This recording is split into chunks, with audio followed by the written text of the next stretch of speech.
Bueno, como dijo Silvia, soy licenciada en psicología. En Argentina, por lo general, la formación es muy psicoanalítica, por decirlo de alguna manera, con lo cual mi formación es así, por eso también hice el máster en cognitivo. Y cuando hice el máster en cognitivo me encontré con que no hay tantas diferencias. Hay diferencias, pero no son tantas, digamos. Entonces, bueno, hoy traje un caso propio y traje un caso de Freud, digamos. Vamos a arrancar un poco, digamos, a ver, ¿qué entendemos por psicoanálisis, digamos? Porque para poder adentrarnos un poco en el tema que quiero, de la manera que quiero tratar, sé que acá mucho no se sabe de psicoanálisis, entonces, bueno, ponerlos un poco a tono con quién era Freud y qué fue lo que hizo de nuestra profesión, digamos. El psicoanálisis, bueno, en realidad Freud es un médico neurólogo, arranca dentro de la medicina. Él es un médico, estaba haciendo una investigación neurológica, tenía en ese momento un amigo, porque pensemos que todo esto empieza a aparecer en el 1890. Estamos hablando, hay que ubicarse en el momento, ¿no?, en el cual nace el psicoanálisis, porque por ahí hoy hablar de ciertas cosas nos parecen increíbles, pero en realidad tiene que ver con el momento en el cual arrancaba. En ese momento, cualquiera que tenía un problema iba al médico, con lo cual los médicos veían cuestiones biológicas, pero a su vez problemas psíquicos también. Entonces, digamos, se empezaron a encontrar con cierta problemática que no había nadie del cual se pudiese ocupar de eso. En ese momento, bueno, Freud es neurólogo, sale una beca en Francia con un psiquiatra muy conocido que se llamaba Charcot, que es en la Salpêtrière, donde ahí empieza a hacer sus primeros, digamos, empieza a tener el primer contacto con lo que eran pacientes con problemas psíquicos. En realidad, a las pacientes que empieza a ver ahí, es a las pacientes histéricas.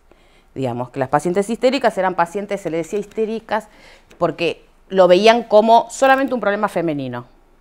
Freud, en esas prácticas que hizo con Charcot, empiezan a descubrir que no solo era femenina, también había pacientes masculinos que tenían histeria.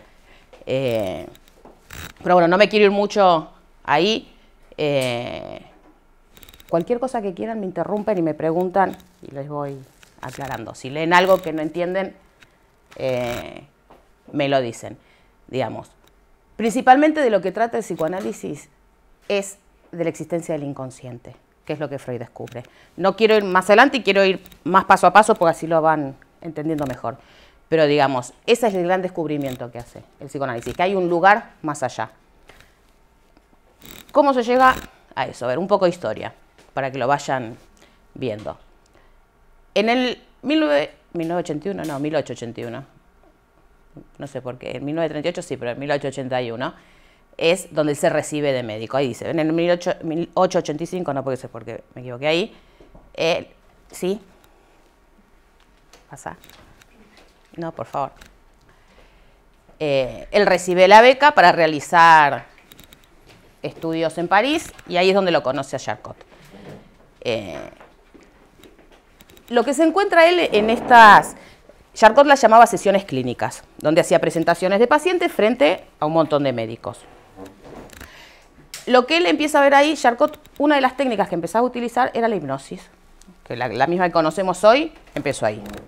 Y lo que se empezaron a dar cuenta en ese momento es que las pacientes histéricas, mediante hipnosis, dejaban de tener el síntoma por el cual habían venido. Por ejemplo, había muchos casos se les llamaba las parálisis histéricas, que en realidad tenían que ver con que se les dormía el brazo, no podían caminar, etcétera, etcétera. Mediante la hipnosis, Charcot les decía que cuando se despertasen no iban a tener más esa patología. Y las pacientes se despertaban y no tenían más esa patología. Entonces empezaron a darse cuenta que había algún lugar que tenía alojada otra cosa, pero no sabían qué ni cómo. Ahí es donde Freud se empieza a interesar realmente por este tipo de técnicas y cuando vuelve a Viena, que era donde él tenía montado su consultorio, es donde empieza a trabajar con Breuer, que es un médico que lo acompañó a él, y empiezan a escribir estudios sobre la histeria, que es el primer texto que escribe Freud con respecto a lo que es el aparato psíquico. Bueno, los comienzos, esto después yo se los paso, porque si no nos vamos a poner a leer esto y no es la idea tampoco. Pero para que más o menos puedan ver, digamos, hay una paciente muy importante que es Ana O. Hay una película que se llama Un método peligroso, no sé si alguien la vio. Bueno, en esa película en realidad no es Breuer, sino que es Jung, el médico que trabaja ahí, que es otro médico psiquiatra con el cual se ve cómo trabajaban con las pacientes en esa época. Jung fue un discípulo de Freud en ese momento. Después se separaron y cada uno armó una cosa distinta, pero digamos fue muy importante en la vida de Freud. A ver. Bueno, ¿qué es la asociación libre? En realidad, acá es donde empieza una de las grandes diferencias con otras corrientes probablemente. El método psicoanalítico, digamos, de lo que se ocupa fundamentalmente es del método de la asociación libre. ¿Cómo nace? Freud empieza a tratar pacientes que lo empezaban a venir a ver como médico, pero que eran pacientes que tenían problemas psíquicos. Él empezó a trabajar con la histeria y después con otra técnica, que se llama abreacción. Abreacción era que cuando estaba la paciente hablando, él les tocaba la frente y les decía como que hablaran qué era lo que le estaba pasando en ese momento. Hasta que aparece una paciente que se llama Frau Emma von Enne, digamos que era una baronesa, que en un momento les pide que quiere hablar con libertad, que no quiere más que la guíen y que ella quería hablar. Ese fue el momento inaugural, por decirlo de alguna manera, de lo que fue la asociación libre. La asociación libre, que esto sí, el día de hoy, los psicoanalistas lo seguimos utilizando, es que el paciente hable todo lo que quiera y lo que tenga ganas de decir y que le surja y que trate de ser lo más honesto posible con él mismo. Porque nosotros muchas veces lo que hablamos y mucha gente nos pregunta, ¿pero es verdad lo que dice el paciente? ¿Nos importa? A ver, desde lo de psicoanálisis no nos interesa si es verdad o no, porque lo que tenemos en cuenta es la realidad psíquica. Que si ese paciente está contándonos eso, en lugar de otra cosa, por algo eligió contarnos eso y no otra cosa, digamos. Y eso está dentro de lo que es el método de la asociación libre. Y esta es una de las grandes diferencias, yo diría, con otras corrientes, que tiene que ver con la libertad que se le da al paciente, más allá de que el psicoanálisis va al inconsciente y hay otras corrientes que no. Bueno, acá volvemos a esto. Cuando él empieza a generar la teoría, él lo que empieza a descubrir que hay como tres instancias, que son el inconsciente, el preconsciente y el consciente. Él ve que hay un lugar al cual no se puede llegar, digamos. Ese es el inconsciente. ¿Y qué empieza a ver? Que empiezan a aparecer, digamos, pues yo hoy, a ver, en esta clase tengo que achicar muchos, digamos. Freud tiene 24 tomos, o sea, para que tengan una idea, con lo cual es bastante difícil, pero la idea es poder tener los conceptos más importantes. Él ve que hay un lugar al cual no se puede llegar y que se llega de otras maneras. Por ejemplo, una de las cosas que él descubre es los actos fallidos, los olvidos, las equivocaciones, que es como que cuando el paciente comete un error en lo que está diciendo. Y el analista le pregunta, ¿qué asocia con eso? Que tiene que ver con la asociación libre. Ahí empieza a aparecer algo del inconsciente. ¿Qué es lo que dice que hay en el inconsciente? Lo que habla él es que hay deseos reprimidos, que uno los manda ahí como que los manda al arcón de los recuerdos y no quiere saber nada de eso porque evidentemente por ahí ha sido muy traumático o ha tenido algún motivo por el cual no quería saber de eso. ¿Qué pasa? Después él va avanzando porque ustedes vayan pensando que él fue creando una ciencia de la nada. Entonces se equivocó 600 millones de veces, hay cosas que dijo que son una barrabasada, hay otras cosas que es el día de hoy que las seguimos manteniendo. Entonces, él cuando iba avanzando con los pacientes, iban apareciendo distintas cosas que él iba descubriendo, digamos. Esto que fue una primera tópica, se le dice freudiana, porque es lo primero que él marca, que hay estas tres instancias, él después sigue avanzando y empieza, bueno, acá están definidas mejor las tres partes. Yo después este power se los voy a dejar para que lo puedan leer más tranquilos, pero digamos, el consciente habla que es la parte más próxima del mundo exterior, digamos que es donde están todos los pensamientos. El preconsciente, que es eso intermediario entre el consciente y el inconsciente, y después el inconsciente que habla del lugar más primitivo del psiquismo. Y de lo que habla acá precisamente es que solamente el inconsciente aparece mediante estas cosas, los sueños, las equivocaciones, digamos, que no es que uno se sienta y trata de llegar al inconsciente y puede llegar al inconsciente, sino que aparece de esta manera. Y después va apareciendo cuando uno empieza a preguntar ciertas cosas y por ahí puede llegar a ver, ¿por qué es importante esto del inconsciente? Porque una de las cuestiones que él plantea es que ahí es donde tenemos alojado muchos de nuestros traumas o conflictos. ¿Cómo va? Esta es la segunda tópica freudiana, que es lo que yo les decía que estaban los dos momentos de inconsciente, preconsciente y consciente, y después, mientras va avanzando, ustedes piensen que el yo, super yo y ello debe ser más o menos de 1920, por ahí, 1918, con lo cual piensen que arrancó en el 1895 con estudios sobre la histeria, que era donde empezó con el inconsciente, etc., y esto ya era mucho más avanzada toda su teoría, digamos. Y ahí él lo que maneja es que hay un yo, un ello y un super yo.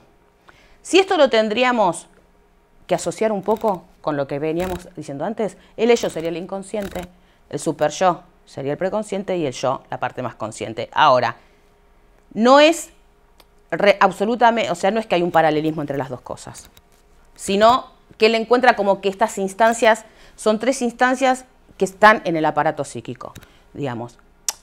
El yo, que en realidad es de donde más trata probablemente la psicología cognitiva o lo que tiene que ver es con lo que aparece dentro de lo que es el orden de yo, los pensamientos, los sentimientos, ¿no? Todo eso. Por lo general, todo es, la parte que tiene, todos los contenidos son conscientes, se rige por el principio de realidad. Yo se los voy a nombrar por arriba, después cada uno vaya investigando. Pero, por ejemplo, lo que habla Freud al principio de su teoría es el principio de realidad. Después él habla del principio de placer y del principio de displacer más adelante. Que eso tiene que ver con otras instancias que tienen mucho más que ver con el ello y el super yo que con el yo, digamos. Pero si me meto ahí, los voy a confundir más, así que prefiero ir por acá arriba con esto, digamos. El super yo es lo que representa las normas morales e ideales. Es lo que tiene que ver por lo general con los mandatos que nos vienen de nuestros padres, digamos. Fulanito va a ser médico, tiene que ser médico, ¿no? Son estas cuestiones y que tienen que ver con la moralidad. Ustedes piensen que esto es en 1920.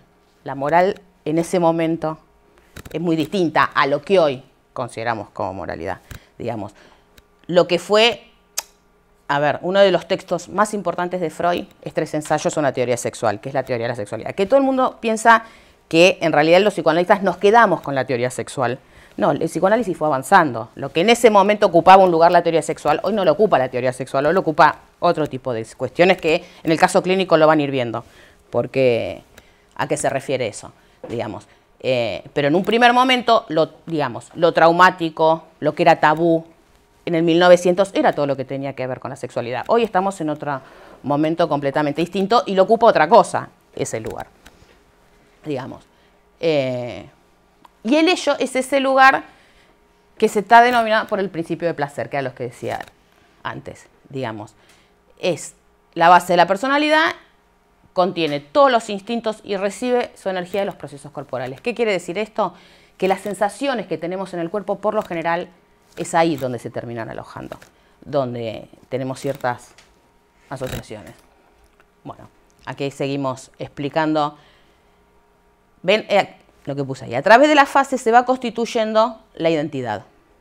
La honda capa del ello se compone de impulsos y deseos, muchas veces aún sin formas, o que no encuentran objetos a los que orientarse, digamos. Porque muchas veces hay momentos de nuestra vida psíquica, para decirles un ejemplo, pónganle cuando tenemos un año, que hay recuerdos que no los tenemos bajo ningún punto de vista, pero sí hay sensaciones corporales que tenemos. Por ejemplo, las zonas erógenas. Dentro del psicoanálisis, una de las cosas que nosotros creemos es que se van generando a partir de que nacemos, se van generando las zonas erógenas. ¿Cómo? Por ejemplo, cuando uno le está cambiando el pañal a un bebé, las madres, por lo general, o padres, o quien haga eso, le empieza a dar besos en el pie, le agarra la manito, le toca el ombligo, bueno, distintas cosas que al bebé le generan placer.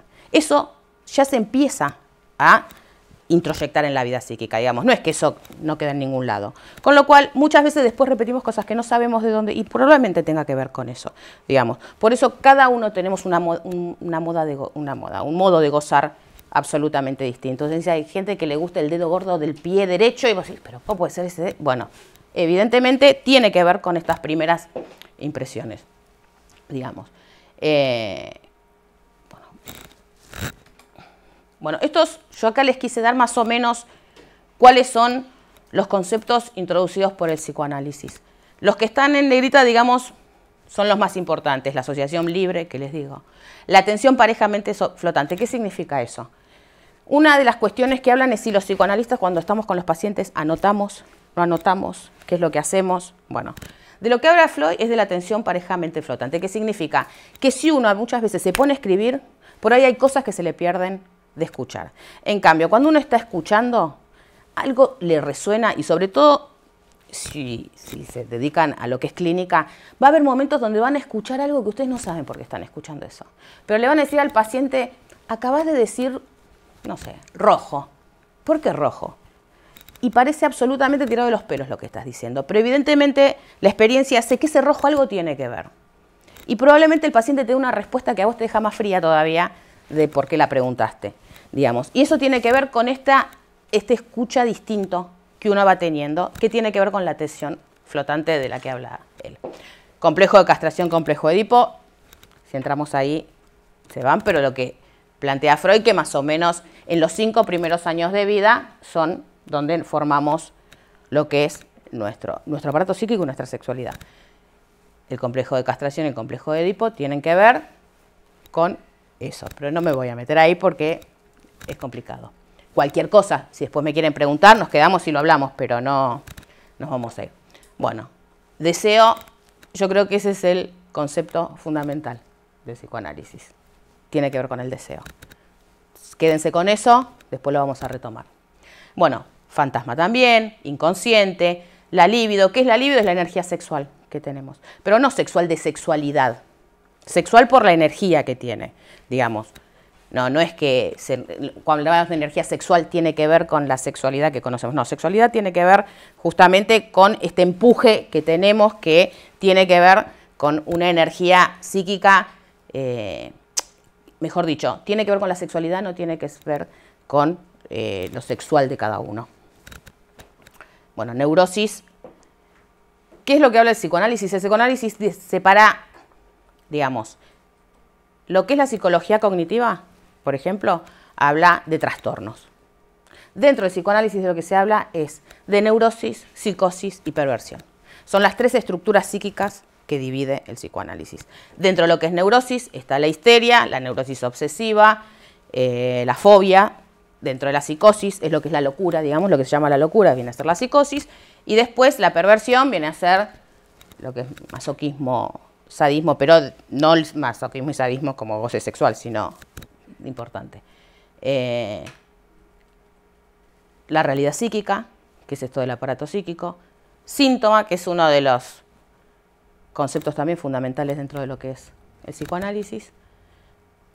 Transferencia, que transferencia, acá muchas veces cuando hablamos se habla de empatía, de lo que se genera entre el paciente y el psicólogo. Bueno, en el psicoanálisis eso se llama transferencia, que significa qué es lo que se genera en la sesión entre el paciente y su terapeuta, digamos. Ahí hay un clima particular en esa sesión que tiene distintos tipos de, por ejemplo, a veces la transferencia no es positiva, a veces hay transferencia negativa y eso no significa que no se pueda trabajar en esa sesión, se puede trabajar y después se modifica, digamos. Eso es lo que él...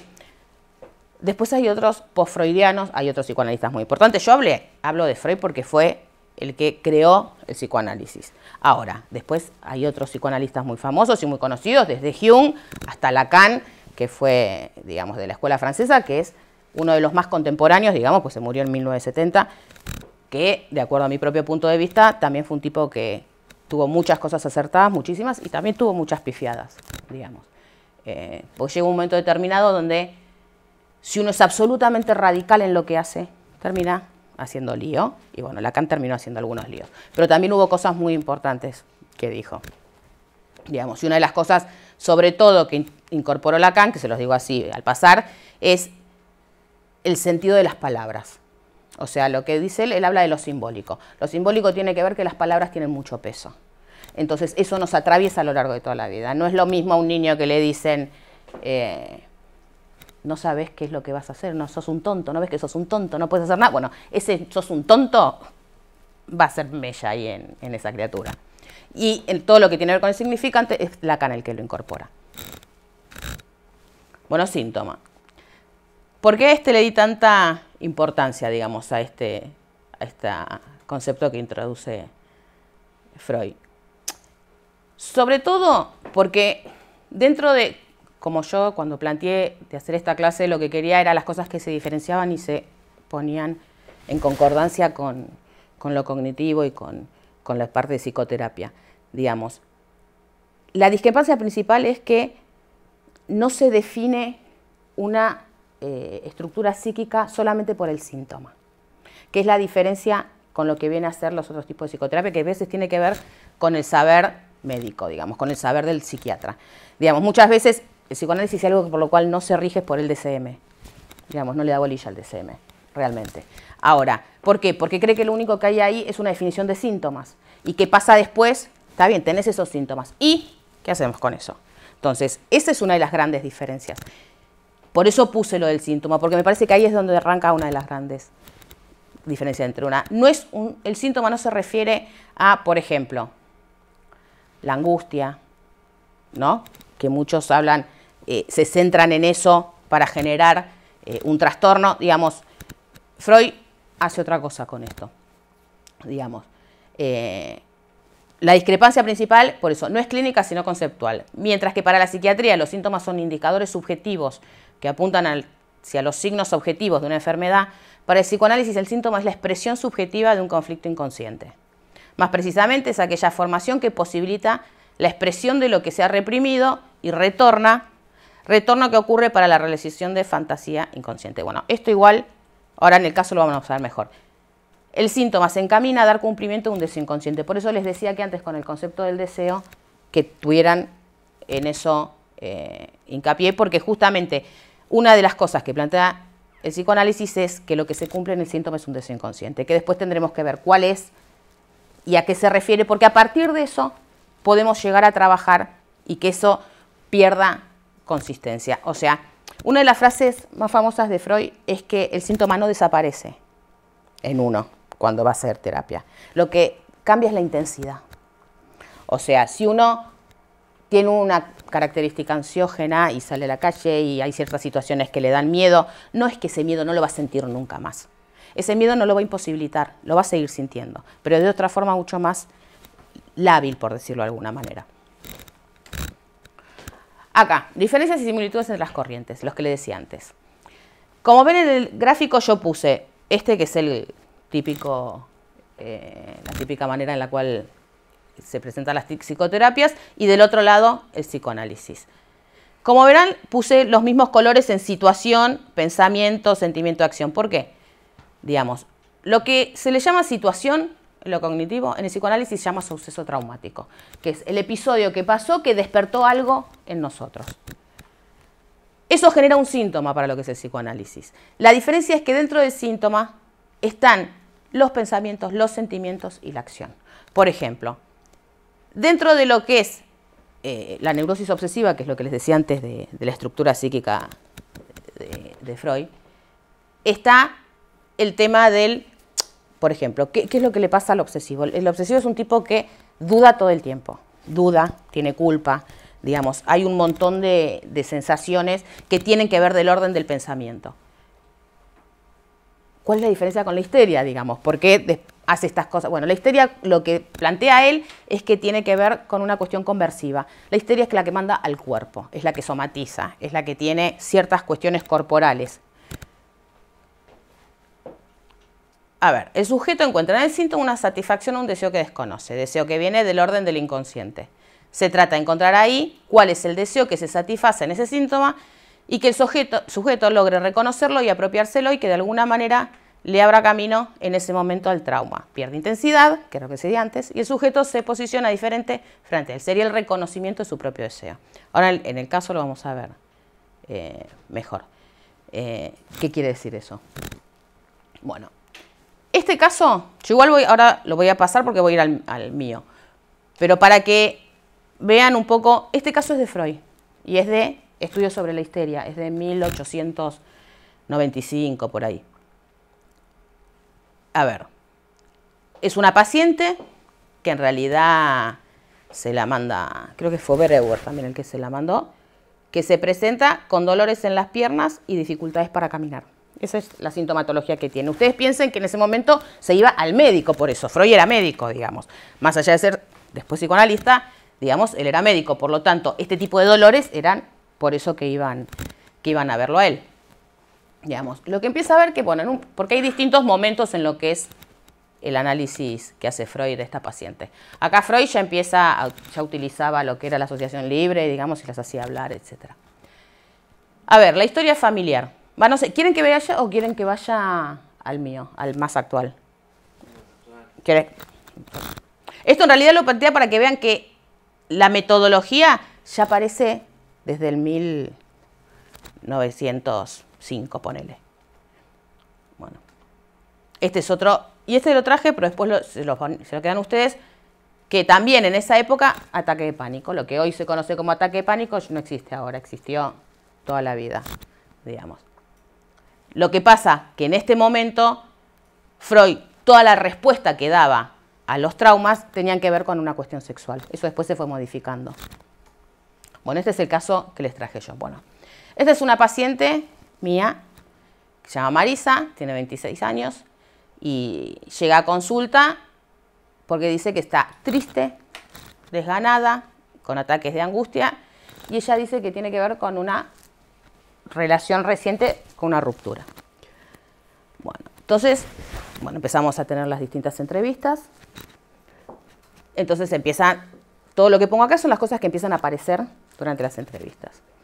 Cuando dice relación medio complicada, lo que significaba era que siempre tenía relaciones con personas que eran casadas, tenían hijos por lo general.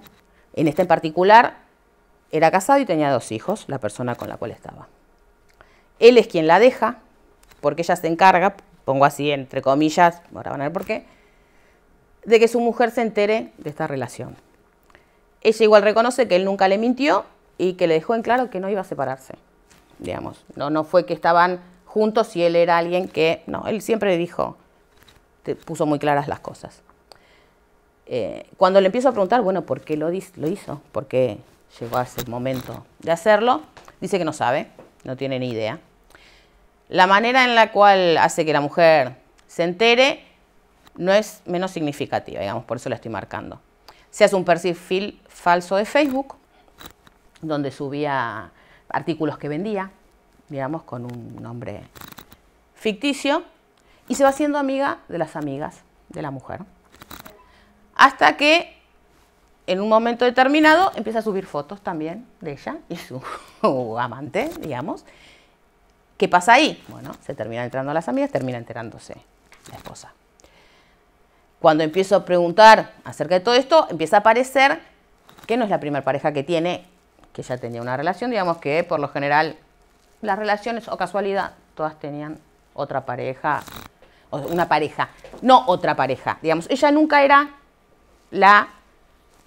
digamos, la pareja de con quien estaba, sino que siempre venía a ocupar el lugar de la otra. Nunca se había preguntado ella, digamos, por qué era esto, digamos. Una de las preguntas que yo en un momento le digo, ¿pero por qué pensás que siempre tienen pareja las personas que elegís? Y ella recién cuando yo empiezo a hacer esas preguntas se empieza a registrar que eran así sus parejas. Ella siempre decía, qué mala suerte que tengo, que todos los que me gustan están con alguien, ¿no? Pero nunca en ningún momento ella se preguntaba, a ver si yo tendré algo que ver con esto que pasa.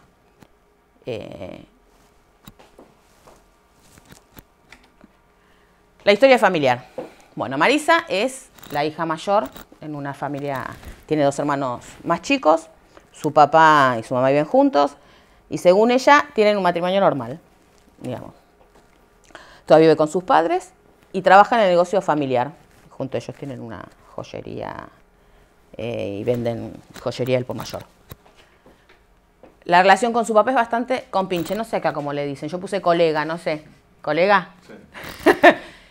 Y con su mamá es mucho más conflictiva.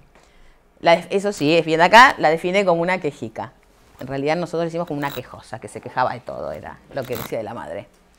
Y a su papá lo describe como divertido, alegre, extrovertido. Bueno. En una sesión comete un fallido, y ese fallido es que en lugar de decir infelicidad, dice infidelidad. Ahí, cuando pasan estas cosas, es estos momentos donde yo les digo que uno tiene una cosa, que en el momento digo, a ver, ¿por qué infidelidad?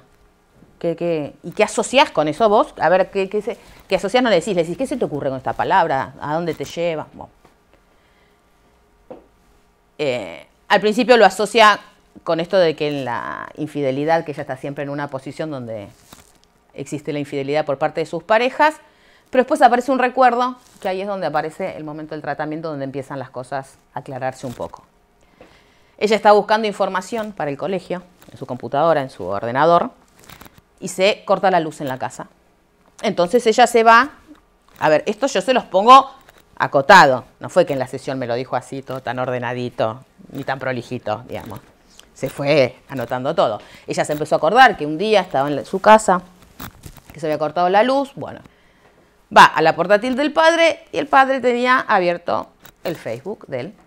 Y en ese Facebook estaba hablando con una señorita, con una chica, en una conversación bastante erótica, digamos, de estas que a veces tienen los hombres. Ella en ese momento lo primero que hace es cierra la computadora porque no quiere ver más. Y vuelve a su cuarto. Por supuesto, una lucha interna de querer saber más acerca de eso y qué era lo que pasaba. Cuando su papá vuelve, ella le pregunta igual, no es que se queda callada. Y él le dice que estaba tonteando, que no era nada importante, pero que por favor no se lo contara a su mamá. Ella no se lo cuenta, pero empieza a controlarlo ella al papá. Le miraba el teléfono, ¿no? Empezaba a tener una actitud como si fuese ella su mamá.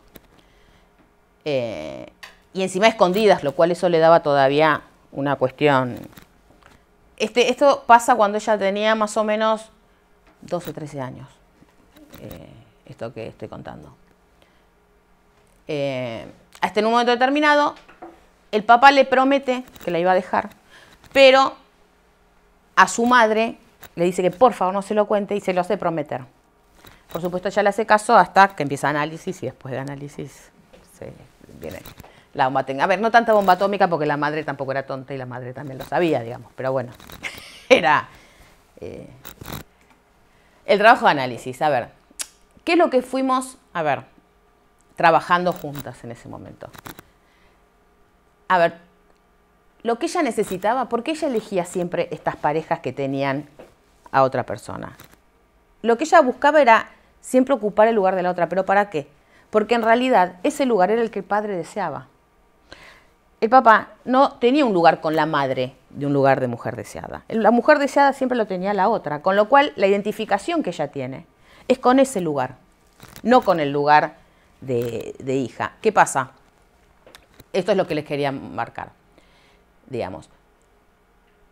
Cuando hablamos de sentirse la elegida del padre, es porque lo que uno hace muchas veces, que es lo que plantea el psicoanálisis, es que uno repite en lugar de elaborar ciertas cosas. Y habla justamente del concepto de repetición que utiliza Freud, tiene que ver con esto de la repetición. Y por lo general lo que repite, lo repite en acto. O sea, uno va haciendo cosas en la vida que no tiene idea por qué las hace. Muchas son a veces angustiantes y conflictivas y decís, pero ¿por qué hago siempre lo mismo? Y muchas veces con lo que tiene que ver es con estos mandatos que los tenemos incorporados y que no tenemos ni idea de dónde vienen, salvo que hagamos análisis, digamos, porque por lo general es raro que se nos ocurran ciertas cosas si no estamos frente a alguien que escucha algo distinto, digamos. Por eso cuando hablamos de repetición, hablamos de esto. Uno va repitiendo en actos situaciones que las tiene alojadas en el inconsciente. La relación con su papá se fue modificando y fue dejando de ser tan colega, empezó a cambiar a partir de ahí.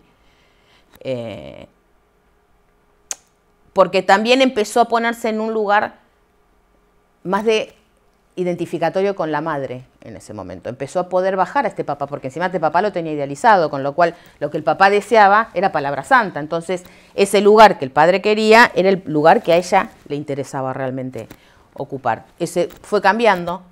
De a poco se pudo ir alejando de este tipo de relaciones. Hoy está en pareja con un chico, ya tiene 34 años. Digamos, esto fue hace un tiempo. Y esto que le digo, digamos que para la conciencia el síntoma es el signo de algo que no anda y genera sufrimiento, pero al mismo tiempo es un canal de goce que ella ignora. ¿Qué significa eso?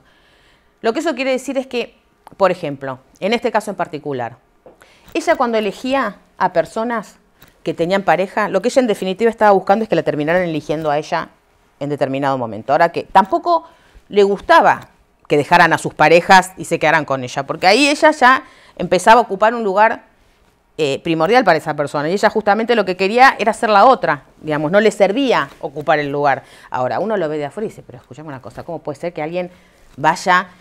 A ver, este es el punto que es lo que el psicoanálisis plantea y a dónde va el psicoanálisis.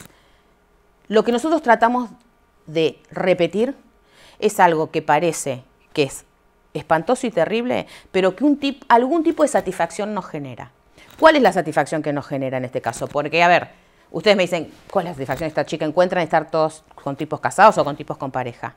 En realidad, la satisfacción que encontraba era que ella ocupaba el lugar del deseo del padre. Digamos, el padre deseaba a otra siempre. Entonces, ese lugar era lo que ella satisfacía en eso.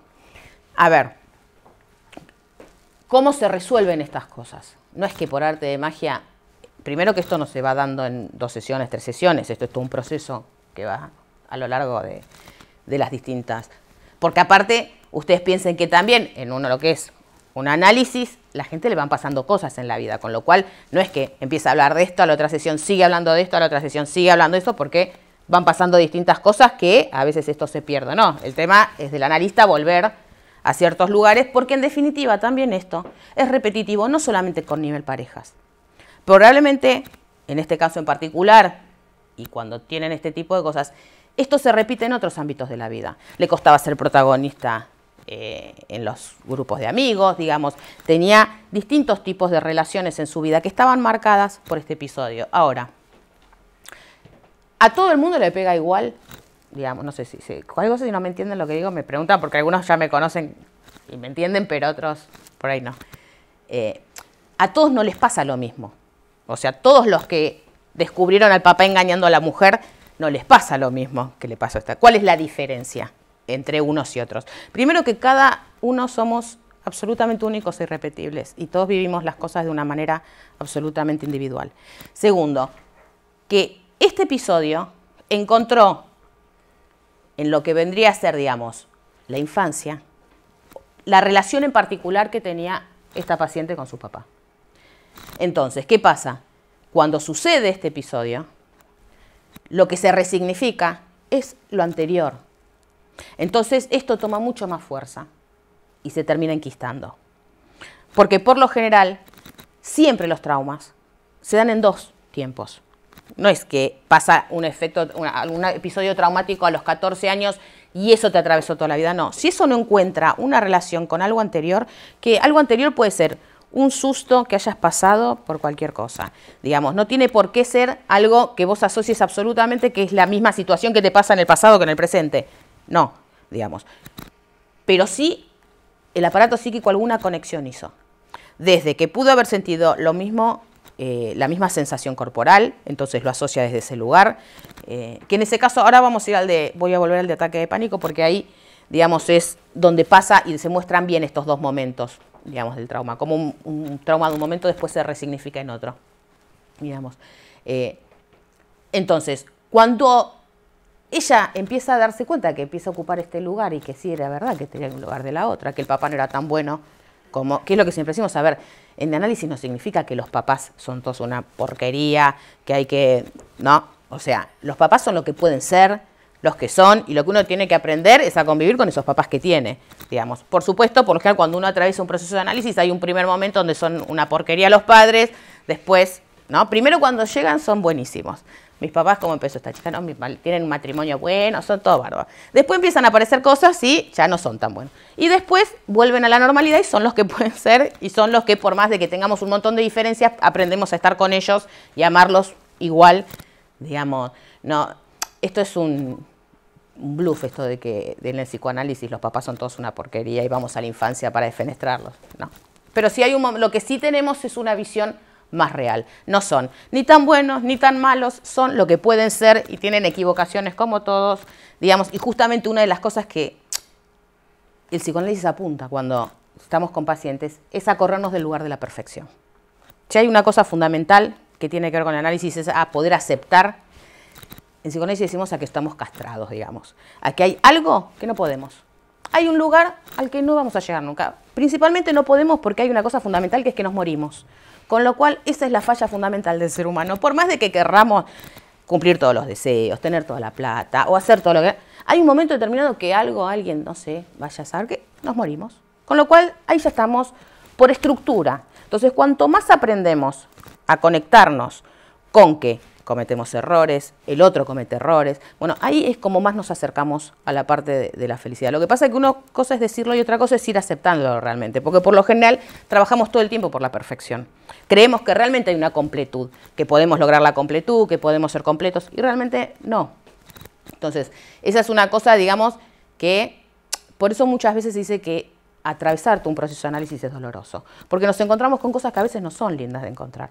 Lo que pasa es que para resolverlas realmente hay que atravesarlas, si no, es imposible. Cuando viene un paciente a análisis y estás todo el tiempo matándote de la risa, a ver, ese análisis no sirve, pero no porque tengas que llorar todo el tiempo, sino porque no se trabaja nada ahí, digamos. Y justamente en los momentos de mayor angustia es porque algo estás tocando, algo aparece ahí, digamos. Uno de los conceptos que en realidad lo introduce más Lacan que Freud, que es el de fantasma. Fantasma tiene que ver con esos lugares nuestros que nosotros no sabemos cuándo fue ni cómo, que los tenemos internalizados, que cada vez que tenemos nos pasa algo en la vida, que nos acercamos a ese fantasma. Por ejemplo, se los voy a poner en ejemplo. Una paciente que le tenía mucho, en realidad no le tenía, lo descubrimos después en análisis, que había un momento de su infancia donde ella tenía la imagen y el recuerdo de estar sentada en, no sé cómo se llama acá, palier de la casa, ¿cómo se llama la parte de entrada de la casa? Claro, como cuando vas a entrar a una casa que hay un sector antes de entrar, bueno, como un hall de recepción. Y ella tenía la imagen de ella sentada ahí, de chiquitita, con un libro, sola en una casa enorme. Aparece ese recuerdo, bueno, empezamos a trabajar. Justamente su recuerdo fantasmático con lo que tenía que ver era con el sentimiento de soledad. Entonces, cada vez que en la vida había situaciones donde ella se sentía sola, o que la dejaba alguien, o que perdió un trabajo, a ella le agarraba una angustia que no sabía por qué. Porque encima, lo que pasa muchas veces con la angustia es que uno está angustiado y no tiene ni idea de por qué está angustiado. Entonces, por eso muchas veces a mis pacientes les digo, a ver, cuando tenés angustia me llamas, en ese momento. No esperes a la otra sesión, porque a mí me interesa saber por qué aparece en ese momento. Por eso yo muchas veces digo que soy 24/24. No es que hasta que la semana que viene no nos vemos. Digamos, pasa algo hoy, me llamas hoy. ¿Por qué? Porque probablemente en el trayecto de esa semana o en ese día algo pasó que a vos te despertó algo que tiene que ver con eso. Digamos, por supuesto, para llegar a esto de ese recuerdo de ella y que ella lo asocia con esto, ¿qué pasa? Que ahora cuando por ahí empieza a sentir angustia y ante ciertas situaciones ella ya asocia sola. Entonces dice, no, a ver, esto tiene que ver con que me estoy sintiendo así, porque pasa esto, y lo puede empezar a trabajar. Si eso no lo atravesamos, digamos, con angustia, no hay trabajo psíquico. Digamos, es ahí donde pierde intensidad y va perdiendo cada vez mayor intensidad. Y muchas veces decimos que hay que pasar más de una vez por ese momento. Digamos, cuando uno tiene un recuerdo y se empieza a acordar y empieza a llorar por eso, porque tiene una angustia que lo desborda, está buenísimo que pase eso. Porque ahí es donde se le va quitando intensidad a ese recuerdo. Eso es lo que tiene que ver con el proceso fantasmático.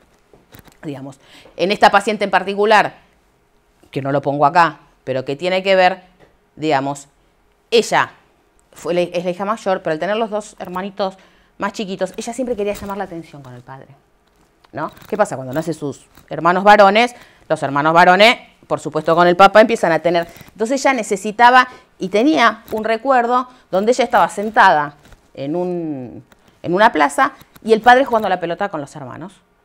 Y ella en ese momento sintiendo que quería que su papá estuviera con ella. Bueno, ¿qué pasó? Después pasó todo esto nos llevó a ese otro momento, digamos, donde ella pudo empezar a entender este lugar, ¿no?, que quería ocupar. Y en realidad, ¿por qué hablamos de momento fantasmático? Porque es lo que sentimos en ese momento, más allá del recuerdo. O sea, es la angustia que se siente en ese momento. Probablemente, en el caso de mi paciente que estaba en el hall de entrada, o de ella, en ese momento no lo vivieron con angustia. Estaban sentadas ahí en el caso de la que estaba sentada leyendo, y sí se acuerda que no era una situación agradable para ella, la sensación de soledad, pero no era angustia lo que vivía ahí.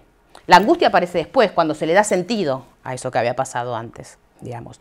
Y al atravesar eso es donde empieza a ir bajando la intensidad.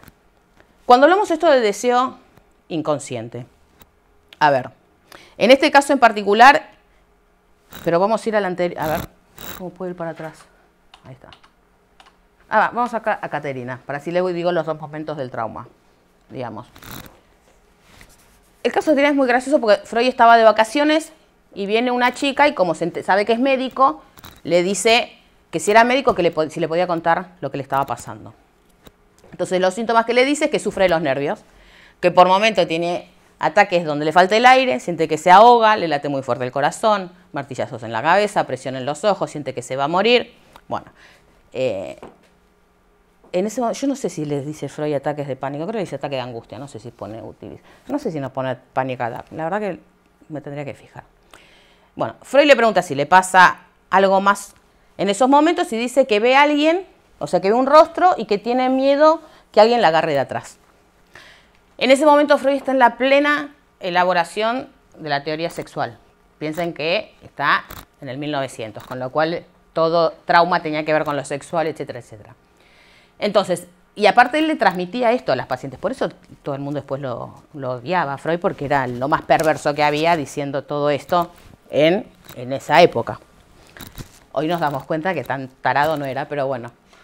Él en ese momento pensaba que las chicas antes de tener las experiencias sexuales, o sea, antes de tener relaciones sexuales, tenían angustia, y se lo dice a ella como diciendo, bueno, que como era virgen, probablemente estuviera angustiada por el miedo de lo que le podía pasar después cuando tuviera relaciones sexuales. Entonces le dice, pero sí asocia con algo. ¿Qué aparece? Bueno, y ahí le aparece la historia que le empieza a contar esta chica. Hacía 2 años había visto a su papá acostándose con Francesca. Francesca era la prima de ella. En ese momento le acudieron por primera vez esos mismos síntomas, o sea, los que estaban arriba, el ahogo, el fuego, todo eso. Y al cabo de 2 o 3 días también le aparecen vómitos. Freud en ese momento pensaba que los vómitos eran representaciones del asco moral y psíquico, digamos. No es en el 100% de las veces, pero muchas veces el vómito tiene que ver con algo que nos revuelve el estómago y terminamos con eso. Bueno, entonces, que eran representaciones de eso y que algo ella que no pudo tramitar, por eso aparece el síntoma simbólico, digamos, esto del vómito. Ella en ese momento le cuenta el episodio a la madre y eso produce la separación entre los padres. Después aparecen 2 recuerdos más. Uno, que en realidad es donde viene lo traumático, su padre toqueteándola en unas vacaciones. Ella se molestó, pero no lo asoció con lo que estaba pasando, lo asoció con la borrachera del padre, así como otros asedios sexuales de parte del padre. Y el segundo recuerdo es que los ve al padre y a Francesca ya en ese momento, pero no entendió. Ustedes piensen que esta es una paciente de 18 años, cuando ve eso, digamos, cuando pasa lo del padre, eso tendría 12, 13 años ella, digamos, y que él entra borracho y se acuesta con ella, yo acá se los resumí mucho, pero digamos, va y se acuesta con ella en la cama y le empieza a tocar y ella ve que algo no está bien, pero no entiende muy bien qué es lo que pasa, pero sí no le gustó esa situación. Y después, lo que ve entre Francisca y el padre, porque ella tiene una imagen que los ve a ellos, a la prima desnuda y el padre encima, no teniendo relaciones, no se acuerda porque no lo sabía en ese momento. Lo que ustedes piensen que a los 12 años, en el 1800, no se pensaba como hoy si ven a 2 personas desnudas. ¿A qué pasa acá? La asociación de Freud es que dice que cuando ella ve al padre con Francisca, se resignifican los recuerdos del padre con ella. O sea, le da sentido y por eso se producen los síntomas y los vómitos. Porque los síntomas no aparecen cuando el padre la toquetea a ella acostada. Le aparecen cuando ella ve al padre y a la prima, porque ahí ya tenía 18 años encima, cuando los ve, entonces ahí sí sabía perfectamente ya qué era lo que estaba pasando, digamos. Entonces, acá es donde Freud habla de los 2 tiempos del trauma. El primer tiempo, que se da en escenas presexuales donde todavía no se tiene entendimiento, pero después, gracias a un segundo momento, donde si hay entendimiento sexual, se reinterpreta la primera escena. O sea, acá piensen que en realidad, como está con todo lo que era la teoría sexual, por eso lo asocia a lo sexual. Más allá que en este caso sí probablemente tenga que ver con lo sexual, digamos, porque en esa época sí tenía que ver más con lo sexual. Hoy por hoy no tiene que ver con lo sexual, pero tiene que ver con situaciones traumáticas. Digamos que las situaciones traumáticas pueden ser 2 millones de situaciones. Por ejemplo, esto también puede ser un trauma hoy por hoy. Digamos que haya aparecido un toqueteo de alguien adulto, que sabemos que sigue pasando exactamente igual que pasaba en el 1900, y que en ese momento el aparato psíquico no entiende qué es lo que está pasando, que es lo que pasa muchas veces con chicos. Entonces después, en la adolescencia o más grandes, aparecen situaciones traumáticas donde sienten angustia ante la primera relación sexual o lo que fuese y no entienden por qué. Y probablemente por ahí hay un episodio de estos que no lo tienen registrado, porque por lo general, antes, cuando yo hablaba de los conceptos introducidos de Freud, de aparato psíquico, lo que él también marca son los mecanismos de defensa que aparecen en el inconsciente. Dentro de esos mecanismos de defensa está la represión, que es uno de los principales, y que tiene que ver con esto de cuando hay una intensidad tan grande, una angustia tan grande, un miedo tan grande, donde es tan intenso, lo mandamos al inconsciente, porque nuestro aparato psíquico no lo puede tramitar en ese momento, porque no tiene las armas, porque no tiene los conocimientos, entonces justamente lo manda ahí. Y si no, por ahí, en este caso, si por ahí no veía la prima, bueno, por ahí en ese momento no se le despertaba nada. Esto se despertó justamente porque algo de ella tocó en ese preciso momento, digamos. Vamos a ir al caso al otro. Esta. Porque acá es otro momento distinto en la historia, porque estamos también en el 1900. Que ese es un libro, si alguien tiene ganas de leer algo de Freud o cualquier cosa, Estudios sobre la histeria es un libro hermoso porque tiene un montón de casos clínicos de esa época, pero la verdad que se pueden utilizar perfectamente para hoy. Que yo la verdad lo descubrí armando esta clase, lo volví a descubrir ahora, porque no le daba mucha bolilla. Bueno, Elizabeth se presenta con este síntoma, ¿no? Con los dolores en las piernas, las dificultades para caminar, etc. La historia familiar, y esto lo traigo y por eso también lo asocio con el otro caso que vimos mío. Porque, digamos, acá son 3 hijas mujeres, ella es la menor, un papá enfermo, tenía neumonía, en esa época, digamos, vivía en cama todo el tiempo. No, ¿neumonía era? Sí, neumonía. O algo en los pulmones, bueno, no sé, algo pulmonar. Y ella era la que lo cuidaba, ¿no? Y acá pongo, además, por su forma de ser, sustituye frente al padre al hijo varón que no tuvo. ¿Qué pasaba? Ella tenía ciertas características. Por más de que era mujer, en esa época, era la que resolvía las cosas de la casa, tenía una actitud muy masculina, por decirlo de alguna manera. Hoy decimos esto y nos matan, pero en esa época era como que la que se ocupaba de la casa, por lo general, era el padre o el hombre. Entonces, como ella tenía esa actitud, el padre decía que ella era el hijo varón que no había tenido. Y una frase, por eso acá sí podemos poner a Lacan por lo que tiene que ver las frases y lo que quiere decir. Él una cosa que les decía, que le iba a costar mucho encontrar marido, porque era una mujer que se valía tanto por ella misma que era muy difícil encontrar a un marido, ¿no?, con esas características. Bueno, ella está 1 año y medio al cuidado del papá, el padre muere. Las 4 mujeres, el primer momento es por dónde aparece el trauma, ¿no? Dónde aparece el síntoma, mejor dicho, no el trauma. Se van al campo, todas. La hermana mayor se casa con un hombre que pensaron que le iba a salvar. Ustedes en esto ubíquense en esa época, pensaban el hombre era el que salvaba a la mujer, la situación económica, la posición social, etcétera, etcétera. La hermana se casa con uno bastante importante, entonces se pensaban que ya estaba resuelta la vida familiar. Resulta que la vida familiar, este hombre tenía mucho dinero, pero muy bueno no era, con lo cual no le solucionó nada. Ahora, la hermana del medio sí se casa con alguien que no tenía tanto dinero, pero era alguien que incluso ella dice en un momento como que hasta piensa que pueden llegar en algún momento a encontrar a alguien para casarse. Ella, de lo bueno que era su cuñado. Tiene un sobrino que para ella era su vida. Lo que pasa, bueno, se van de vacaciones todas. En las vacaciones la hermana queda embarazada, la hermana del medio, y fallece. Ella ya sentía los síntomas de los dolores de las piernas y del fico, pero no tan intensamente. Después que muere esta hermana, se le agrava mucho más, donde hasta tiene que en algunos momentos usar silla de ruedas, etcétera, etcétera. A ver, Freud, antes de tomarla como paciente, hace toda una investigación si los dolores de las piernas eran clínicos o no. Digamos, se había hecho todo tipo de estudios y por eso la toma como paciente, porque ahí se da cuenta que había una cuestión psíquica que no tenía que ver con la cuestión médica. Él hacía mucho hincapié en esto, digamos. El primero descartaba todo lo biológico. Después que descartaba todo lo biológico, sí las tomaba como pacientes. Aparte porque había muchas pacientes, entonces en ese momento él elegía a quién quería tratar, a quién no quería tratar. Bueno, no es como nos pasa hoy que el paciente que cae lo atendemos. Bueno, cuando pasa esto, cuando empieza a contar esto, Freud le pregunta qué pensaba cuando le parecieron estos dolores, ¿no? Y entonces ella le empieza a asociar con una caminata. Volvemos a esta caminata, o el recuerdo que ella asocia. Ella está cuidando a su papá, que está enfermo. Hay una reunión en una casa amiga de la sociedad y ella se iba a encontrar con un chico que le gustaba. Con lo cual lo deja el padre y se va a encontrar con el chico. Pasa una noche hermosa, todo bien. Cuando llega a la casa el padre se había agravado y estaba muy grave. Con lo cual la culpa que ella siente en ese momento por haber dejado al padre, dice que ahí es la primera vez donde después le sobrevienen los dolores en la pierna, en las piernas, digamos. Bueno, comienza a asociar los dolores con distintas vivencias, dolores con estar parada, el edema del pulmón era lo que tenía el padre.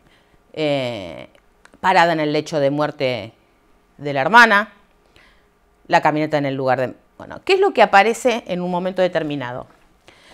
Freud está atendiendo y escucha que la vienen a buscar. Cuando la vienen a buscar, era el cuñado. Cuando escucha la voz del cuñado, ella cambia de actitud. Entonces ahí, que era zorro viejo, algo huele. Entonces empieza, porque él decía, acá hay algo raro, acá hay algo raro, acá hay algo raro. Cuando vuelve, él empieza a indagar a ver qué era lo que le pasaba con este cuñado. Resulta que después de indagar mucho, ella asume, o mejor dicho, le confiesa en ese momento que había sentido atracción por este cuñado. Pero era un pensamiento tal desgarrador para ella, pensar que le podía gustar su cuñado, porque llamaba profundamente a su hermana, que absolutamente no solo lo reprimió, sino que le generaba una angustia donde era imposible que lo pudiese poner en palabras.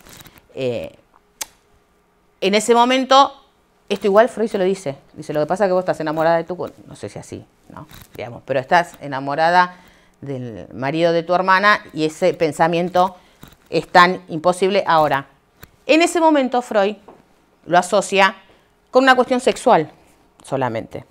¿Qué pasa? Hoy por hoy, que fuimos avanzando en lo que es la teoría y en todo eso, no solo está asociado con lo sexual, sino está asociado con que en definitiva, al primero que ella siente que traiciona es a su papá. No por enamorarse del cuñado, sino porque si ella se ponía en una posición femenina de buscar a alguien, de querer casarse, etcétera, etcétera, se corría de este lugar en el cual el padre la había puesto.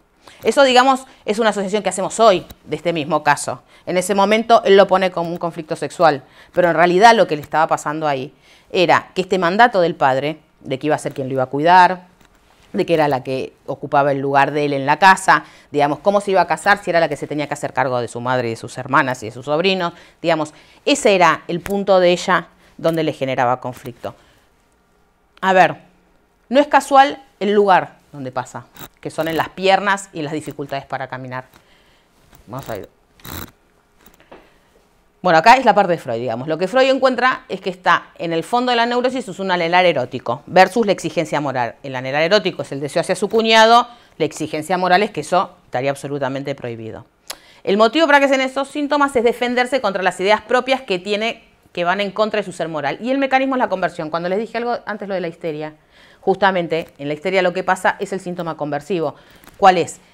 Que el dolor psíquico de enterarse que le gusta el cuñado, todo ese dolor psíquico que experimentó cuando tuvo ese pensamiento, eso pasa a un dolor psíquico, a un dolor físico, perdón. Y el determinismo va a ser la simultaneidad de las situaciones junto a unos dolores orgánicos y también un determinismo simbólico, dar un paso en la desdicha familiar. ¿Qué quiere decir esto? Cuando fue el episodio que ella va a la fiesta, y que viene corriendo, cuando le dicen que el padre estaba mal, ella fue el primer momento donde ella sintió realmente un dolor físico que fue el cansancio de las piernas. En ese momento, ese dolor de las piernas queda asociado a ese momento traumático. Por eso cuando hablamos de conversión y de estos momentos, no es casual lo de las piernas, porque uno se puede, ¿por qué las piernas? Porque no fue otro órgano, digamos. Cuando ella empieza a recordar, ella recuerda que llegó cansada y que le dolían las piernas de lo que había corrido. Después, ahí sí fue biológico el tema. Muchas veces lo que pasa es que hay un signo biológico que despierta otras cuestiones psíquicas.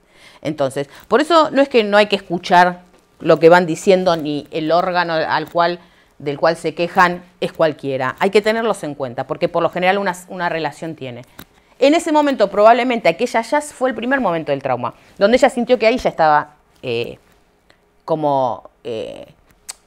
diciéndole que no al deseo del padre, digamos, como traicionándolo, porque se había ido para estar con alguien y lo había dejado al padre solo y el padre empeoró, digamos. Ahí fue el primer momento donde su dolor psíquico se asocia al físico. Y a partir de ahí ya queda ese órgano como instaurado, digamos. Y aparte hay una cosa que no está acá, pero tiene que ver en realidad con la posición que después habla Lacan de lo simbólico. En el apellido de esta chica había una asociación con el tema del pararse y estar parado. Digamos, es en alemán, por eso no lo traje, porque no lo entiendo, o sea, era. Pero las palabras en alemán, estar separado y el apellido tenía mucho que ver, el apellido del padre, digamos, con lo cual también tenía una relación con eso. Acá, faltar al deseo del otro, que sería el deseo del padre, la sumerge en la culpabilidad moral, digamos. Las exigencias morales emanadas de la sujeción a la voluntad del padre eran las que convertían ese deseo en un deseo prohibido. Esto del deseo prohibido también tiene mucho peso, digamos, porque hasta hoy tiene peso. Porque también nosotros, cada uno, probablemente algunos por ahí no son con la sexualidad, pero sí tienen que ver con cuestiones morales, etcétera. Enamorarnos, igualmente nuestro cuñado tampoco no estaba bien en el 1900 y tampoco está hoy, digamos. Con lo cual eso también puede ser traumático hoy en día. Hay ciertas cosas que tampoco están tan resueltas hoy. El conflicto para Elizabeth en ambas situaciones es el mismo. El solo hecho de querer encontrar un hombre con quien casarse y armar una familia implicaba decirle no a su deseo de cumplir el deseo del padre. Lo que resulta traumático no es la libido sexual retenida, sino la fisura que introduce en el sujeto. A ver, ¿qué es lo traumático en sí? Que no iba a cumplir el deseo del padre. Eso es lo que fue traumático, que después se resignifica cuando aparece el otro traumático que tenía que ver con el deseo del cuñado.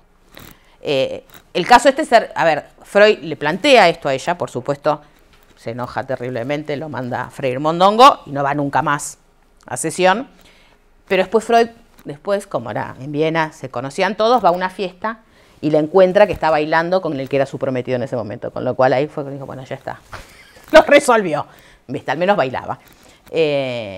Así que lo pasó. No siempre, a ver, este caso, el caso de los ataques de angustia de la otra paciente o lo de mi paciente, digamos, a veces no se dan tan redonditos.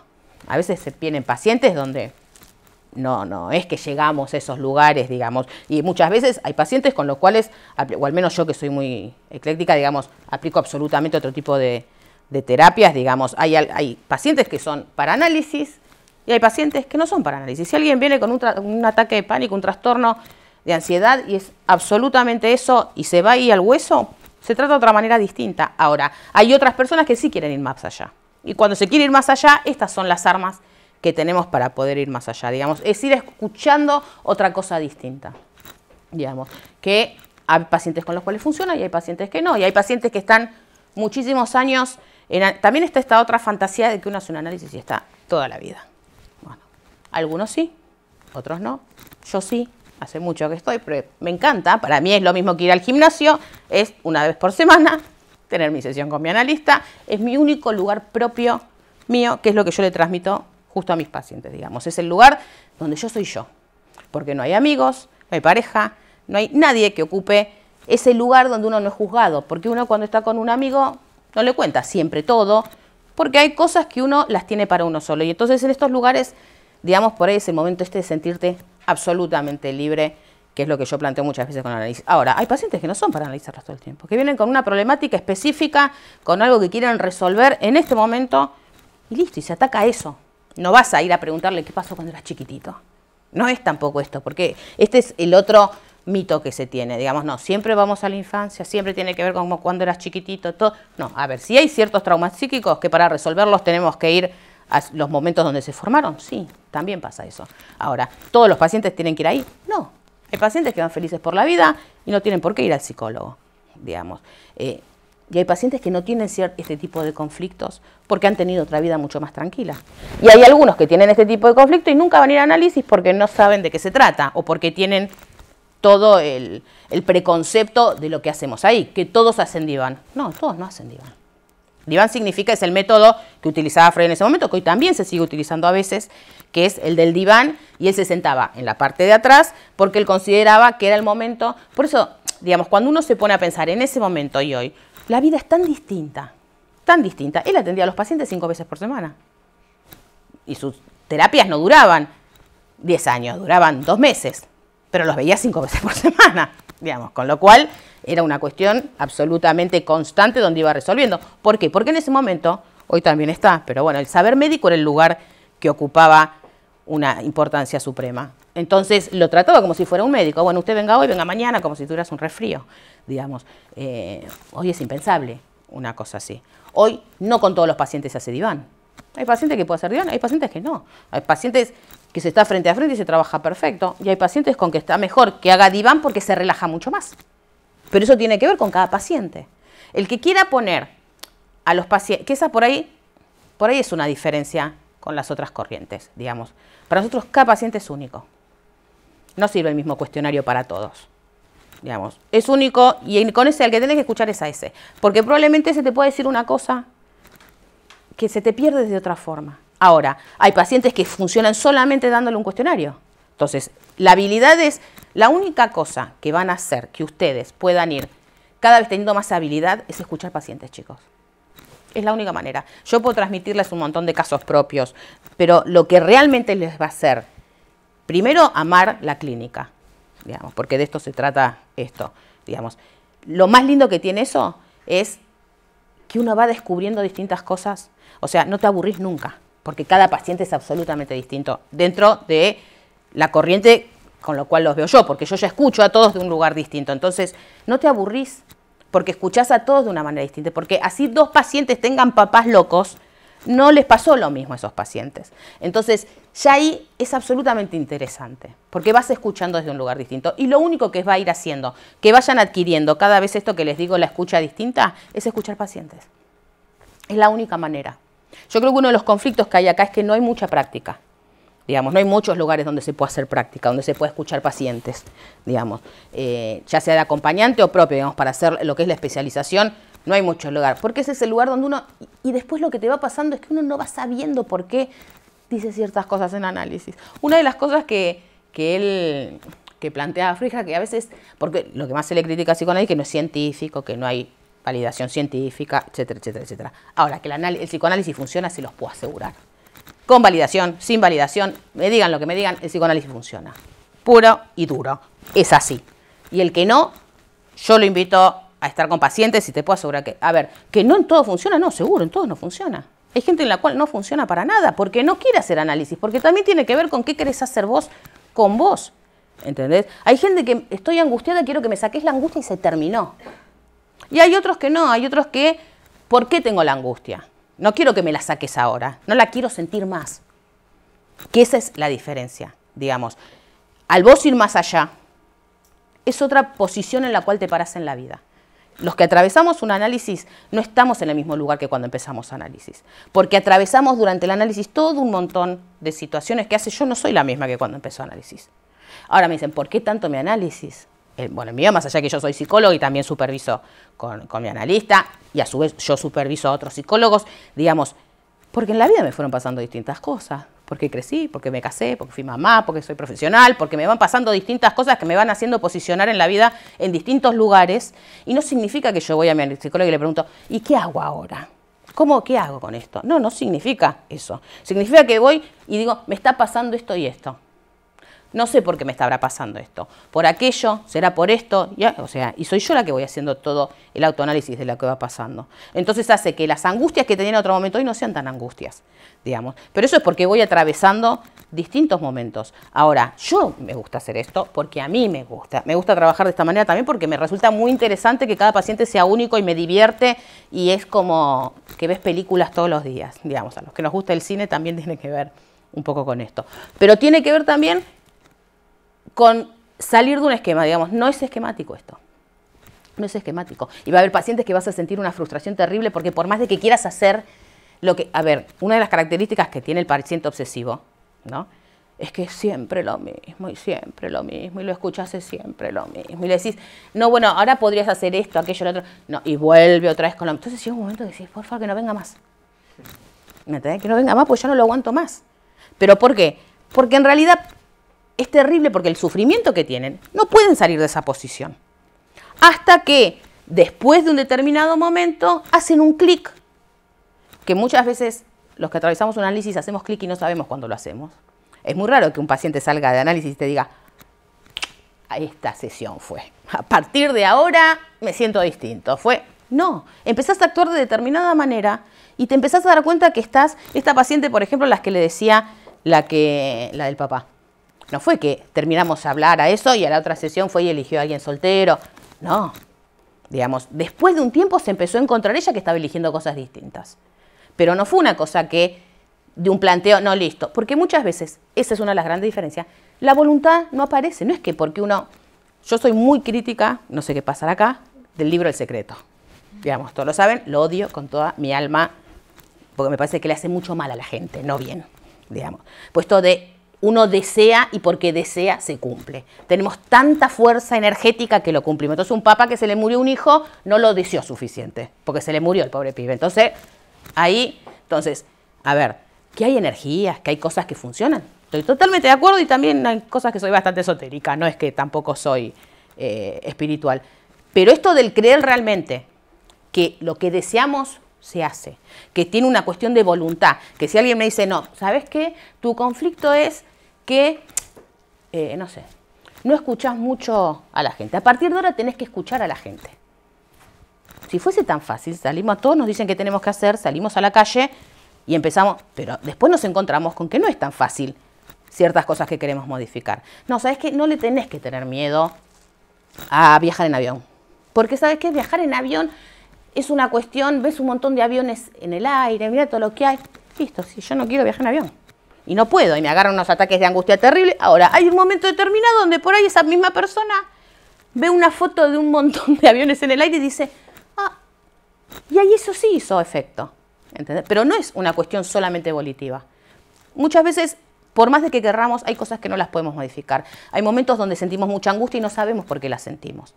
Digamos, hay momentos donde tenemos mucha rabia también, que a veces nos encontramos enojados y no tenemos ni idea por qué nos estamos enojados. Digamos, bueno, esto también tiene que ver con procesos psíquicos que no tenemos ni idea de dónde aparecen y que solamente cuando uno empieza a hacer una búsqueda interna, empiezan a aparecer ciertas cosas. Si somos más felices, no sé si somos más felices. A veces sí, a veces no. Digamos, depende. Digamos. Yo soy feliz atendiendo, yo soy feliz escuchando, yo soy feliz cuando un paciente está mejor. Lo que se genera ahí se siente solamente cuando pasa eso. Cuando un paciente... A ver, yo gracias a Dios, toco madera, nunca se ha suicidado un paciente mío, ni nada que se le parezca, porque creo que debe ser absolutamente traumático para un analista. Pero ha habido pacientes que han estado en momentos donde yo decía, ¿qué hago? ¿Salgo corriendo? ¿Cómo lo resuelvo? Digamos, supervisando con mi analista, bueno, y que esos mismos pacientes hoy por hoy te llamen por teléfono y te digan, qué bueno que te cruzaste en mi vida, feliz Navidad. Bueno, esas son gratificaciones que lo único que se las va a dar es esto, digamos. Yo que, por ejemplo, me vine a vivir acá y muchos años en Argentina, cuando me despedí de mis pacientes, porque por suerte siguen todos online, gracias a Dios, en ese momento, más allá que yo sabía que iban a seguir online, el despegue de ellos para mí fue peor que dejar a mi familia, digamos. Era una cosa que mi hija me decía, pero ¿cómo puede ser que estés más angustiada porque te despedí de un paciente que por dejar a tus amigas de toda la vida? No sé, es una relación que se genera solamente en nuestra carrera y solamente cuando vemos pacientes. Probablemente no estemos valorados como tendríamos que estar valorados, creo que ni acá ni en muchos lugares del mundo, y tenemos mucha más importancia con la gente de la que se nos da. Digamos, realmente cambiamos vidas, más allá de que hablemos de aparato psíquico. Lo que pasa que, es lo que yo siempre digo, si vos ves a un diabético, le falta la insulina, bueno, ese es crónico, toda la vida, pobre, va a tener que tomar insulina. Ahora, si vos ves a un psicótico que tiene una esquizofrenia y sabes que toda la vida va a ser esquizofrénico, ya tiene otra mirada. No tiene la misma mirada que el diabético. Y sin embargo, es exactamente lo mismo. Es una enfermedad crónica, la única diferencia es que está alojada en un lugar distinto que no se ve o no se sabe dónde, pero es lo mismo. Y creo que eso es una cuestión nuestra que tenemos que trabajar para poder ir corriéndonos de ese lugar. Bueno, no sé, ¿quieren hacerme alguna pregunta? Que no tengo ni idea qué hora es. Ah, 8:30, está bien. Bebé, podés decirme. No sé, ¿alguien quiere una pregunta, decir algo? ¿Vos, Tony? En el caso que habías expuesto el tuyo, ¿cuánto duró la terapia? O sea... 3 años y pico. 3 años y pico. En realidad después a veces viene, pero ya no a terapia, sino nos encontramos. Es que acá es así. Para llegar al recuerdo ese, no, porque piensen lo siguiente, a ver. Cuando ella se presenta, que se presenta con el conflicto, ella durante 3 meses está hablando de la ruptura, digamos, de esto de su expareja, de que es la pareja, o sea, no fue que apenas vino, largo este tipo de cosas. Yo no me acuerdo, la verdad no me acuerdo mucho, porque fue hace unos años, pero yo creo que recién al año y pico apareció el recuerdo del padre. Durante un montón de tiempo estuvimos con el tema de ella y sus parejas y las parejas anteriores y la exmujer, la exmujer porque se terminó separando el tipo, por supuesto. Por supuesto no, pero se terminó separando. De esto, digamos, y se empezó trabajando de por qué esto de exponer, ¿no?, la foto donde las amigas de lo que había pasado. Eso llevó un montón de tiempo. Hasta que aparece el recuerdo. En realidad lo que empieza a aparecer primero es esto de que ella ve repetitivo, que yo le empiezo a marcar porque empiezo a escuchar que con todas las parejas pasaba lo mismo. A ver, esto de cuando uno elige parejas, todas me pegan, pongámosle, más allá que es terrible lo que estoy hablando, ¿no? Pero, bueno, hay algo ahí.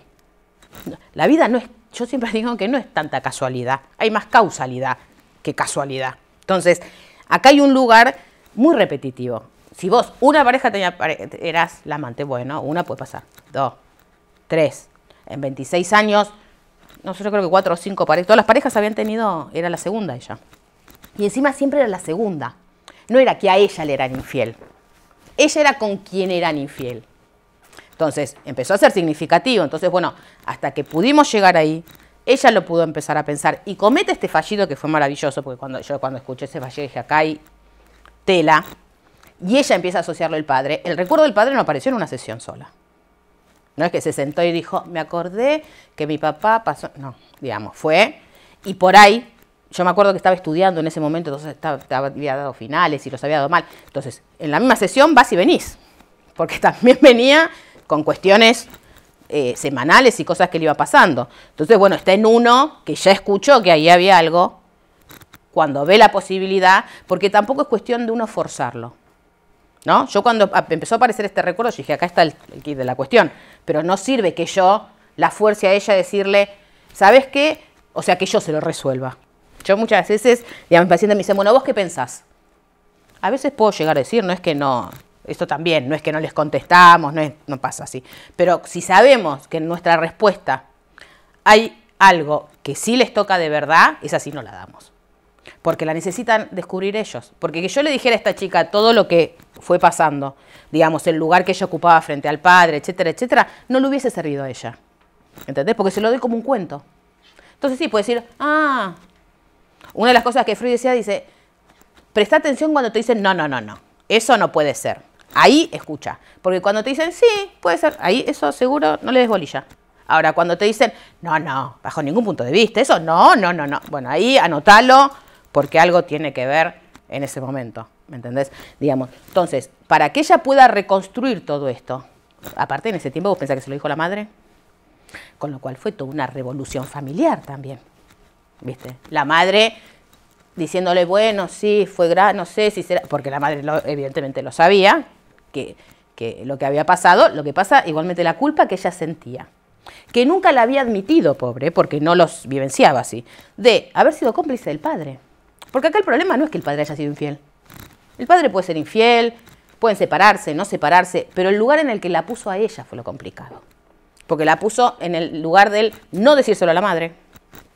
Entonces la puso de cómplice, no solamente de enterarse que tu papá estaba con otra mujer, que una cosa es saberlo a los 20 y pico, que tampoco nos gusta mucho, pero una cosa es esa edad y otra cosa es a los 12, 13 años. En ese momento no tienen sexualidad nuestros papás. Esa es la otra. Digamos, nuestros papás sabemos que deben tener sexualidad, pero de ahí a que nosotros querramos ser partícipe de eso, No. Y encima que nuestro papá tenga un amante es 10 veces más complicado. Que además lo tengas idealizado. Exactamente, y que te sientas con pinche, digamos. Entonces, ese lugar costó un montón de que ella pudiera cuestionar a su papá. Porque al principio vos le llegás a decir, bueno, pero ¿qué opinas de tu papá, de esto que pasó? ¿Está todo bien? ¿Qué problema hay? No, bueno, fue una cosa que pasó, o sea, no te van a decir nunca en un primer momento, no, sí, la verdad, es una construcción, eso se va construyendo y es un proceso. Realmente es un proceso. Ahora, cuando sí pasa el clic, es lo que hace que ella hoy pueda estar en pareja con un flaco normal, con un chico común, no normal, porque el otro también era normal, pero me refiero sin parejas y que pueda ser una relación sana. Que por ahí muchas veces va a seguir eligiendo o le van a gustar los que estén casados, probablemente también. Probablemente también, porque ya está internalizado en ella eso. Ahora, hoy ya lo sabe, con lo cual es otro el lugar que va a ocupar, digamos. Por eso tardan los análisis. Porque por ejemplo, este de Freud, está bien, pero lo vi 5 veces por semana durante 3 meses. ¿Cuántas sesiones son? ¿Me entendés? Digamos, entonces, está bien, se van dando. Y tampoco estos casos de Freud, todos los casos de Freud no salieron espectaculares, digamos. Lo que pasa, él iba haciendo una teoría. Él iba, digamos, los que somos defensores de Freud ultranza, pues yo lo amo profundamente, creo que fue un genio real. Sobre todo porque generó algo a partir de lo cual todos atendemos pacientes. Todos, digamos. Los cognitivos, los sistémicos, todos. El puntapié inicial para atender paciente y lo que es un psicólogo fue Freud. Lo que pasa que después, como también era un loco y también ha dicho cosas que hoy por hoy no son así, pero porque fuimos avanzando y dándonos cuenta, también se lo catapultó. O sea, él generó la Sociedad Psicoanalítica de Viena en ese momento, que eran un montón de cosas, y después lo echaron. Porque cuando lo escucharon hablar de que los chicos tenían sexualidad, fue lo peor que le podías decir a alguien en el 1900. Digamos, hoy por hoy sabemos que los chicos tienen sexualidad. Digamos. Entonces, este movimiento, ahora, también después se han hecho desastres, digamos. Lacan, que es alguien a cual yo respeto muchísimo, ha habido pacientes que se le han suicidado en el consultorio. Porque él como interpretación le decía, ¿y usted se quiere suicidar? Suicídese, y el tipo se tiraba. Digamos, no es que fueron todos, ¿no? Lecho de rosas. Ahora, también ha habido cosas que realmente en su teoría son absolutamente espectaculares. Ahora, es una manera distinta de ver pacientes. Cuando nos ponen en una vereda de enfrente, digamos, de las otras tipos de terapia, o sea, es otra manera de escuchar. Y de escuchar a determinados pacientes. Porque hay pacientes con los cuales, por más de que los quieras escuchar así, nunca va a funcionar porque no tienen ganas de eso. Ahora, si hay un paciente que se presenta, por ejemplo, en el caso de mi paciente, si yo iba solamente a los ataques de angustia que estaba teniendo, me iba a quedar ahí. Ella después quería ver, porque también hay una voluntad del paciente y un deseo del paciente de querer ir más allá. Cuando ella empezó a ver y empezamos a ver esto repetitivo y estas otras cosas, fue donde ella también. Pero si no, nos hubiésemos quedado en otra cosa, que por ahí resolvía en ese momento la angustia porque se la asociaba con la pérdida que estaba teniendo, con el duelo de la relación que estaba. Pero ya en esa relación, que ella se hubiese encargado de que la mujer se enterara, ya ahí hay algo conflictivo. ¿Entendés? No era que era una pareja que se había peleado. Entonces ya ahí escuchás algo distinto. Decís, a ver, esto no es muy de la manera en la cual ella, peor todavía, cuando me dice, no, subí fotos y las hago, aparte cruel, porque, digamos, la mujer del tipo se terminó enterando terriblemente. Entonces, me parece que esa es una manera de escuchar y también está la otra. Por eso yo soy muy defensora de absolutamente todas las corrientes, cada una en su punto justo, digamos. Hay pacientes, hay que un lugar donde tenés que utilizar otra técnica porque no das para más. A ver, un tipo que está con un ataque de pánico terrible, puro y duro, no puedes asociarlo con el deseo. En ese momento tenés que ver que baje la angustia, que a ver los ataques de pánico, o sea, otras cosas tenés que atender. Pero eso va en el caso a caso. Por eso es tan real que dentro de lo que es nuestra carrera, es paciente a paciente, puro y duro. No podés utilizar para todos lo mismo. Es así. Y si sos rígido de esto que decís, no, por ejemplo, la sesión. ¿Cuánto dura la sesión? Yo no duro lo mismo con todos los pacientes, depende. Depende de la sesión. Si viene alguien con un ataque de angustia terrible, a los 50 minutos no le puedo decir, señor, váyase. Me quedo con él hasta que se calme. Y puedo estar 1 hora y media. Ahora, hay otros pacientes que están hablando ya cualquier cosa, bueno, listo. hay un momento determinado donde se corta. Es tan relativo que cuanto más experiencia vamos teniendo, más vamos sabiendo en qué momento frenar, en qué momento seguir. Que nos equivocamos, sí, también nos equivocamos. Hoy por hoy, digamos, no es que yo no me equivoco nunca, que todos los pacientes, no. Después, muchas veces lo que existe es la supervisión, digamos, que son, digamos, vos le contás cómo estás trabajando con determinado paciente a un psicólogo con más experiencia, que te va diciendo, mira, me parece que por acá la pifiaste, por acá va bien. No de todos tus pacientes, sino de los pacientes que vos crees que hay algo que no anda bien o hay algo que no estás haciendo bien. No es que uno supervise a todos los pacientes. Supervisás, por ejemplo, yo en este caso el paciente que me llamó diciéndome, no sé qué quiero hacer, estoy mirando mucho el balcón. Bueno, ahí cuando corté ya me viene y dije, a ver, ¿cómo resuelvo esto? ¿Entendés? Digamos, porque ahí sí para mí era una situación límite. Entonces me dijo, anda por acá, anda por allá. Digamos, son situaciones donde uno va viendo, porque también cometemos errores. No siempre sabemos lo que tenemos que hacer. Y muchas veces también hacemos cosas que decimos, mira qué bien me salió.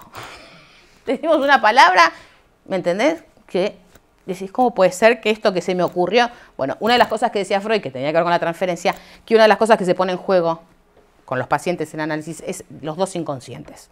El inconsciente del paciente y el inconsciente del analista. Hay algo nuestro que se toca en ese momento que nos hace decir, ¿por qué dijiste rojo en lugar de verde? Y no tenés la más puta idea por qué dijiste eso. Y resulta que eso que dijiste genera... Bueno, hay un paciente, el del balcón, que se había separado, venía de una separación muy conflictiva, porque encima la mujer lo deja cuando él recién sale del ACV que había tenido, ¿no? Entonces le dice que como él no se había sabido cuidar, ella no podía estar con él. Bueno, muy conchuda la mujer. Entonces él, bueno, fue una etapa de duelo terrible. Y hubo una frase que yo le dije en un momento, le dije, a ver, vos vivís solo, no estás solo. Tenés tu hijo, tenés amigos, estoy yo, porque nosotros muchas veces nos ponemos en lugar de sostén para nuestros pacientes, digamos, como que sepan que somos un lugar a donde pueden ir cuando están solos, cuando están mal, cuando tienen angustia. Y esa frase él, es el día de hoy, que hace muchos años, muchos no, 3 años, que me la repite él a mí. No, yo ya sé que no estoy solo. Ya sé que vivo solo, no estoy solo. Y vos decís, ¿por qué dije esa frase? Fue en ese momento. Por ahí a otro no se la digo bajo ningún punto de vista, pero a él se me ocurrió decírsela. Y eso lo sacó del balcón, ¿me entendés? De esas ideas suicidas que tenía, que en realidad no fueron nunca ideas suicidas, pero sí tenían, yo no sabía si eran suicidas o no, ¿me entendés? Si me llamaban y decían, no, se tiró del balcón, por supuesto ahí le pedí el número del hijo, ¿no? Digamos, uno empieza a armar todo un tal cual, digamos, no es que si, bueno, si se me cae, no. En mi caso me angustia bastante todo eso, con lo cual no tengo buena relación. Y yo decís, ¿por qué lo dije? No sé por qué lo dije, pero lo dije y funcionó, ¿entendés? Y por ahí hay otros, he tenido pacientes adolescentes con relaciones conflictivas con la madre, que por ahí me he mandado algún complicadito porque critiqué a la madre sin que la critiqué ella primero, y no vino más análisis. Y yo cuando se fue dije, esta no viene más. Fue algo que dije, metí la pata, ¿entendés? Porque dije algo que no lo tendría que haber dicho. La verdad que ahora ya no me acuerdo qué dije, pero sí sé en la situación que dije algo que la compliqué. Y no vino más, ¿entendés? Con lo cual también cometemos errores. Pero bueno, somos tan seres humanos como nuestros pacientes y como nosotros como pacientes, con lo cual... Bueno, listo, chicos. Dime. Una cosa es que, a ver, a mí me encanta Wilhelm Reich. Yo soy muy fan de él. No lo conozco. ¿Qué es americano? No, era un discípulo de... Ah, sí, discúlpame. Sí. El de la bioenergética, Sí. Y yo quería saber si tú te encuentras en consulta con pacientes que presentan sintomatología como el tema de los trastornos de conversión, pues somatomorfe o... No. Y si te da alguna pista de eso. No, por lo general a consulta no se presenta. Es raro. Van al médico de cabecera. Claro. Es muy raro que lleguen a consulta. Hay pacientes que, a ver, los perversos también es raro que vayan a consulta. Los abusadores, violadores, esos que vayan a consulta es muy raro, chicos. Es muy raro. Porque sí a las víctimas sí vienen, digamos. Pero hay ciertos pacientes que no vienen. Sí al médico de cabecera. Y también por ahí, también acá tampoco se manda mucho al psicólogo acá. Digamos, eso es una cosa que se tendría que empezar a modificar un poquito porque mucha gente lo necesita, digamos. Y no es que necesite 5 años de análisis, pero necesita ir al psicólogo y muchos no tienen también lugar a dónde ir. Digamos, también es muy caro. Esa es otra realidad. También a veces es muy caro ir al psicólogo y eso lo complica. Pero no, la verdad que a mí no se me presentó nunca. No sé. ¿Algo más? ¿Listo? Bueno, gracias. A ti. Muchas gracias. Un aplauso, ¿no?